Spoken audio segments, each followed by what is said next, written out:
আসসালামু আলাইকুম প্রিয় শিক্ষার্থীবৃন্দ, আজ তোমাদের সামনে আমি একটা প্রশ্ন নিয়ে উপস্থিত হলাম।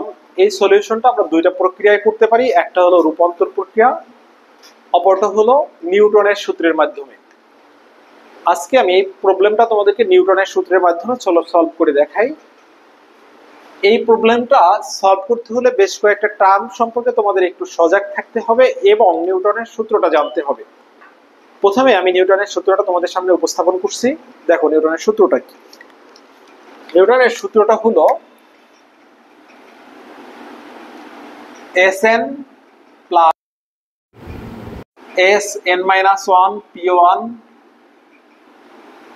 Sn-2 P2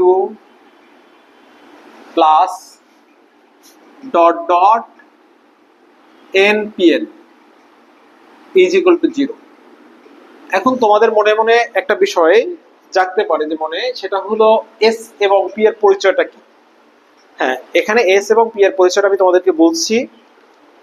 এস হলো কোনো একটা সমীকরণে যতগুলো মূল থাকবে। এই যে এস এন বলতে কি বোঝায় লক্ষ্য করো, আমি এস আরটা এখানে লিখে রাখছি আগে থেকেই। এস আর বলতে বোঝায় যদি এন ঘাতের একটা বহুপদী সমীকরণের এন সংখ্যক মূল থাকে, প্রত্যেকটার পাওয়ার আর নিয়ে যোগ করা। তাহলে এন ঘাতের একটা বহুপদী সমীকরণের এন সংখ্যক মূল যদি এমন থাকে alpha 1 alpha 2 alpha 3 up to alpha n, তাহলে এস আর দ্বারা কি বুঝাবে? দেখো এস আর দ্বারা বুঝাবে এখানে যে মূলগুলো আছে প্রত্যেকটার পাওয়ার আর নিয়ে যুক্ত করা। তাহলে আলফার পাওয়ার 1 এর পাওয়ার আর, আলফা 2 এর পাওয়ার আর, আলফা 3 এর পাওয়ার আর, এরকম করে করে আলফা এন এর পাওয়ার আর নিয়ে যুক্ত করা।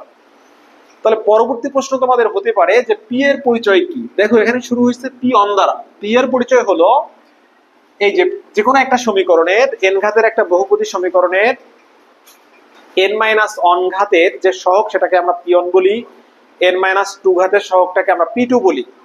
যেমন তোমরা এখানে খেয়াল করলে বুঝতে পারবে বিষয়টা আরো ভালো। এখানে প্রথম পদ এই যে সর্বোচ্চ ঘাত যেটা, সেটা হলো এক্স এর পাওয়ার 4।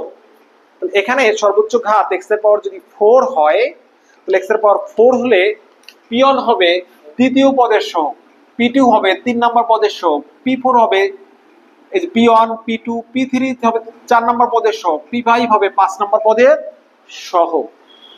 আশা করি তোমরা P1 P2 P3 P4 এর পরিচয়টা পেয়েছো এবং এস এরও পরিচয়টা পেয়েছো। আশা করি এস এন এর পরিচয়টা বা এস আর এর পরিচয়টা তোমরা পেয়েছো। আসো আমরা এই নিউটনের সূত্রের সাহায্যে এই ম্যাথটাকে এখন সলভ করব।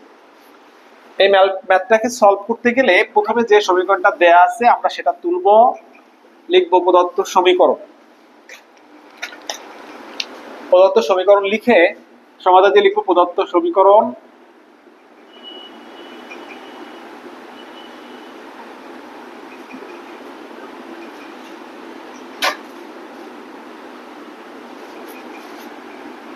x to the power 4 minus x cube minus 7x square plus x plus 6 is equal to 0। এরপরে আমরা যে কাজ করব তা হলো লিখবো এখানে আমরা সহগগুলিকে নামাঙ্কিত করব। যেমন দেখো দ্বিতীয় পদের সহগকে আমি বলছি প্রথমেই পি অন লিখতে, তাহলে আমাদের দ্বিতীয় পদের সহগ হলো -1। 3 নম্বর পদকে আমি লিখতে বলছি P2, এখানে 3 নম্বর পদের হলো -7। P3 হলো 4 নম্বর পদের সহগ, এটা 1। P4 এটা হলো 5 নম্বর পদের সহগ, এটা হলো এখানে 6। এবার আমাকে বের করতে হবে ধারাবাহিকভাবে S6 পর্যন্ত। তাহলে এখন আমি লিখবো কি, লিখবো আমরা জানি বা নিউটনের সূত্রের সাহায্যে আমরা পাই। তাহলে লিখবো নিউটনের সূত্রের সাহায্যে আমরা পাই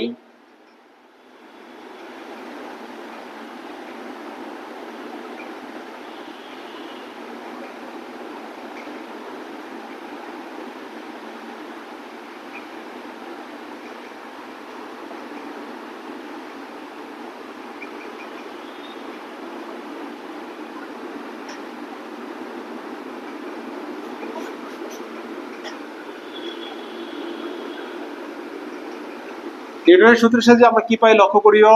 আমরা সূত্রটা জানি h on p on is equal to 0। এখানে p on এর মান হলো -1।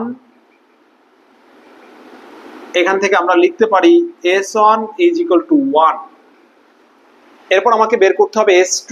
S2 কিভাবে বের করব? S2 প্লাস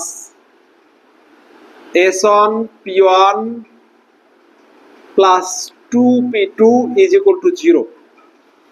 আসো মান বসাই। S2 S1 এর মান আমরা 1 পেয়েছি, P1 এর মান -1, তাহলে 1 এবং -1 আমি একটু লিখে রাখছি, একটা লাইন বেশি হোক। P2 এর মান আমাদের এখানে হলো -7, তাহলে আমরা কত পেলাম?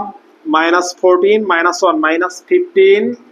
তাহলে এখান থেকে আমরা বলতে পারি S2 ইজ ইকুয়াল টু 15। এবার আসো আমরা S3 বের করি। আমরা যদি S3 বের করি, সূত্রটা হলো S3 plus S2 P1 S1 P2 plus 3 P3, অর্থাৎ P যেখানে গিয়ে থামবে তার সহগ তার এই যে দেখো সাফিক্সের সমান পরিমাণ হবে। তাহলে মান বসাই। S3 এর মান আমরা বের করব, S3 লিখব। S2 এর মান পেয়েছি, S2 এর মান পেয়েছি 15,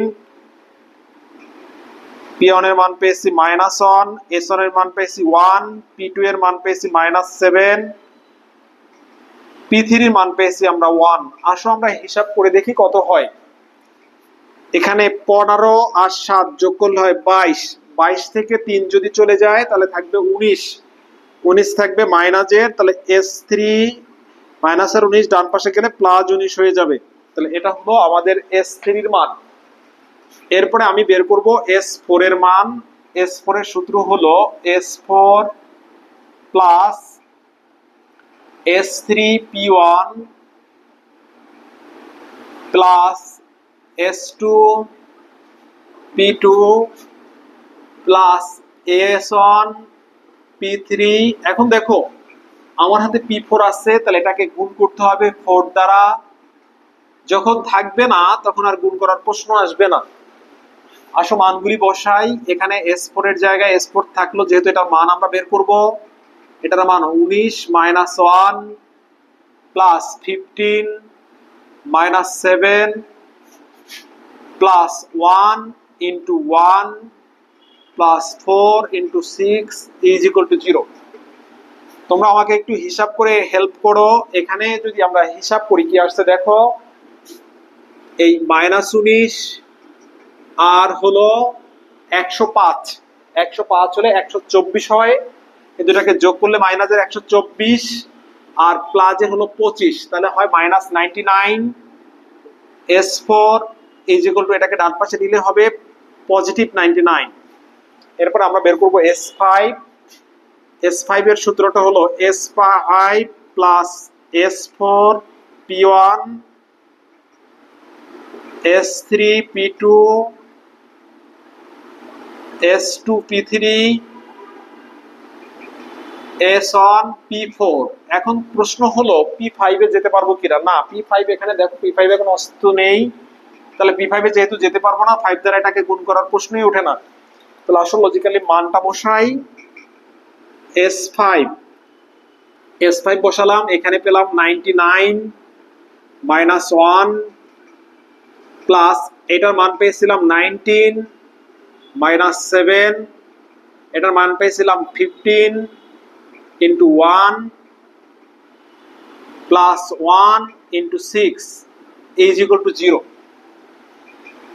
এটাকে তোমরা ক্যালকুলেশন করে দেখো, এটা ক্যালকুলেশন করলে 211 আসবে। এটা যোগ বিয়োগ করলে মানটা আসবে 211। এই 211 মানটা আমি এখন লিখবো এখানে 211। এখানে আমার হাতে ক্যালকুলেটর থাকলে লিখতে আরো সুবিধা হতো, যাই হোক ক্যালকুলেটর যেহেতু নেই, তোমরা একটু হিসাব করে দেখো, এটাকে যোগ বিয়োগ করলে হয় 211। সর্বশেষ যেটা সেটা আমাকে বের করতে হবে P6। S6 বের করার সূত্র হলো S6 plus S5 P1 plus S4 P2 plus S3 P3 plus S2 P4 আর সামনের দিকে যাওয়ার কোনো সুযোগ নেই, কারণ এস এর মান এক এক করে বাড়বে, পি এর সহগ এক এক করে, এস এর মান এক এক করে হ্রাস পাবে সহগ হিসাবে, পি এর এক এক করে বৃদ্ধি পাবে। আসো মানটা বসিয়ে দেখি কি হয়। S6 বের করবো, S6 স্থির থাকলো, এটার মান পেয়েছি 211, এটার মান -1 পেয়েছি 99, P2 -7, এটার মান পেয়েছি 19, এটার মান ছিল P3 এর মান ছিল 1, S1 S2 এর মান পেয়েছিলাম আমরা 15, P4 এর মান 6। এই টোটালটাকে ক্যালকুলেশন করলে দেখা গেল এটার মান আসে 795, 795। তো তোমরা যদি এই মানগুলি সঠিকভাবে বসাতে পারো, কোনো মানের যদি কোনো জটিলতা না থাকে, আশা করি ইনশাআল্লাহ তোমরা শেষ পর্যন্ত এটাকে সলভ করে আসতে পারবে অনায়াসই। আজকে এই ক্লাসটা আর দীর্ঘায়িত করলাম না, এই ক্লাসটা এতটুকুই। তোমরা সকলে ভালো থাকো, আল্লাহ হাফেজ।